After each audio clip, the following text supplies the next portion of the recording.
Introduction में हमने देखा था कि मेरे पास 3 लाइट्स हैं, एक 48 सेकंड्स पे चेंज होती है, एक 72 सेकंड्स में, एक 108 सेकंड्स पे। 7 AM में ये चेंज हुई है एक साथ। हमें बताना है वो टाइम जिस पे ये दोबारा एक साथ चेंज होंगे। इंट्रोडक्शन में हमने इसका सॉल्यूशन निकाला था। हमने निकाला था कि एलसीएम होगा वो वैल्यू जब ये दोबारा चेंज होंगे। अब अगर आपने इंट्रोडक्शन नहीं देखा है तो प्लीज उसको देख लीजिए, वो लॉजिकल सॉल्यूशन है इसका। इस आंसर के केस में मैं शॉर्टकट मेथड अप्लाई करता हूं। शॉर्टकट मेथड कहता है अब 7 AM के बाद लाइट्स चेंज हो रही हैं, अगला टाइम बताना है जब चेंज होंगे, यानी जो वैल्यू निकालनी है मुझे ये 48, 72, 108 से बड़ी होगी, यानी इन तीनों नंबर से बड़ी होगी वैल्यू। अब क्योंकि वैल्यू बड़ी है तो हमें एलसीएम निकालना होगा। इसे लिख लेता हूं मैं। ट्रैफिक लाइट्स चेंज करती है 48, 72, 108 सेकंड्स पे।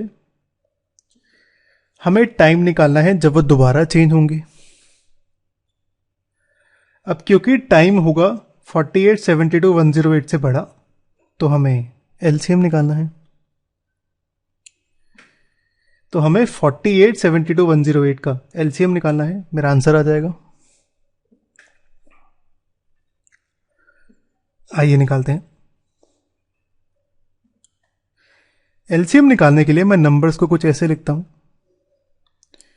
अब इन नंबर्स को मैं प्राइम नंबर्स यानी 2, 3, 5, 7 एंड सो ऑन से डिवाइड करता हूं, और तब तक डिवाइड करता हूं जब तक 1 नहीं आ जाता। 2 से डिवाइड करूं तो 48 को 2 से करूं 24 आता है, 72 को 2 से डिवाइड करूं 36, 108 को 2 से तो 54। दोबारा 2 से करूं तो 24 2 से डिवाइड होकर 12, 36 2 से 18, 54 2 से 27। दोबारा 2 से करूं 12 2 से डिवाइड होकर 6, 18 2 से डिवाइड होकर 9, 27 2 से डिवाइड नहीं होता तो ऐसे का ऐसे ही रहेगा ये। दोबारा 2 से करूं तो 6 2 से डिवाइड होकर 3, बाकी डिवाइड नहीं होते 2 से। अब ये तीनों नंबर 2 से डिवाइड नहीं होते तो मैं 3 से ट्राई करता हूं। 3 से डिवाइड करूं तो ये आएगा 1, 3 और 9। दोबारा 3 से करूं तो 1 ऐसे का ऐसा ही, 3 3 से डिवाइड होएगा 1 आएगा, 9 3 से डिवाइड होकर 3। दोबारा 3 से करूं तो ये आएगा 1 1 1। अब क्योंकि 1 आ गया तो यहीं रुक जाता हूं। तो एलसीएम होगा मेरा इन सबका मल्टीप्लिकेशन, ये होगा 16 इंटू 27 यानी 432।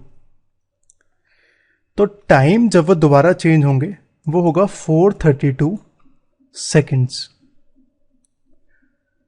लेकिन हमसे ये नहीं पूछा, हमसे पूछा है 7 AM पे चेंज हुए थे, अब अगली बारी कब होंगे।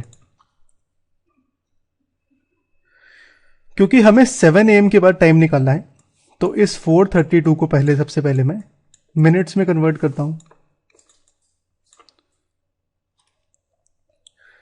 मिनट्स में कन्वर्ट करने के लिए इसे 60 से डिवाइड करता हूं। मुझे पता है 6 7 जा 42 होता है तो 67 जा 420 होगा, रिमाइंडर बचेगा 12। अब ये जो 7 आया ये मेरे मिनट्स होंगे, जो 12 आया रिमाइंडर ये सेकंड्स होंगे। तो 432 सेकंड्स होंगे मेरे, 7 मिनट्स 12 सेकंड्स।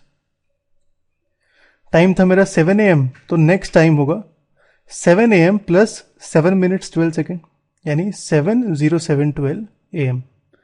तो एक्चुअल आंसर मेरा ये है।